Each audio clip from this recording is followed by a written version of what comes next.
Hello everyone, आज का हमारा टॉपिक है सेल्स ऑफ गुड्स एक्ट 1930। इसको हम शुरू कर रहे हैं। सबसे पहले इसे हम प्रियम्बल से शुरू करेंगे। इसका प्रियम्बल बोलता है an act to define and amend the law relating to sales of goods. मतलब कि सेल्स ऑफ गुड्स एक्ट जो एक्ट है वो डिफाइन कर रहा है और अमेंड कर रहा है लॉज को जो कि रिलेट कर रहे हैं सेल्स ऑफ गुड्स से।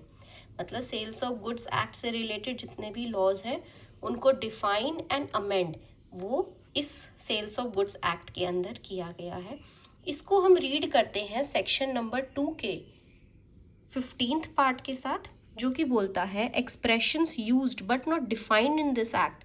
मतलब जिन एक्सप्रेशंस को यूज किया गया है इस एक्ट में लेकिन डिफाइन नहीं किया गया और उनको डिफाइन किया गया है इंडियन कॉन्ट्रैक्ट एक्ट के अंदर, उनका सेम मीनिंग होगा जो कि उस एक्ट के अंदर दिया गया है।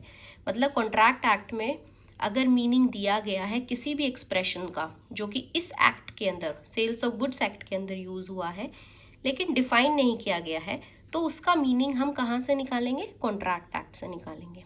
ठीक है, इसको हम रीड करते हैं प्रियम्बल को सेक्शन नंबर 3 के साथ, जो कि बोलता है application of provisions of act 9 of 1872। Act 9 of 1872 क्या है? कॉन्ट्रैक्ट एक्ट 1872 ही है।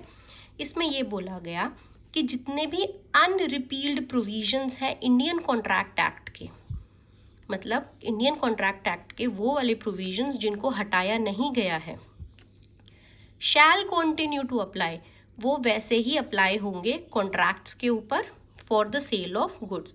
सेल ऑफ गुड्स को सेल करने का जो भी कॉन्ट्रैक्ट बनेगा उसके ऊपर कॉन्ट्रैक्ट एक्ट के अनरिपील्ड प्रोविजंस को हम अप्लाई करेंगे।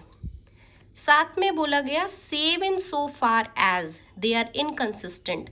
मतलब कि अगर कॉन्ट्रैक्ट एक्ट के अनरिपील्ड प्रोविजंस इनकंसिस्टेंट है सेल्स ऑफ गुड्स एक्ट के साथ तो उनको अप्लाई नहीं किया जाएगा। अगर वो इनकंसिस्टेंट नहीं है तभी उनको हम अप्लाई करेंगे। मतलब अगर आगे जाके कोई क्लैश हो जाता है sales of goods act and contract act के बीच में, तो कौन प्रिवेल करेगा? Sales of goods act. क्यों? क्योंकि इंडियन कॉन्ट्रैक्ट एक्ट एक जनरल प्रोविजन है और सेल्स ऑफ गुड्स एक्ट एक स्पेशल प्रोविजन है और हमेशा स्पेशल प्रोविजन प्रिवेल करता है जनरल एक्ट के ऊपर। ठीक है, थैंक यू सो मच।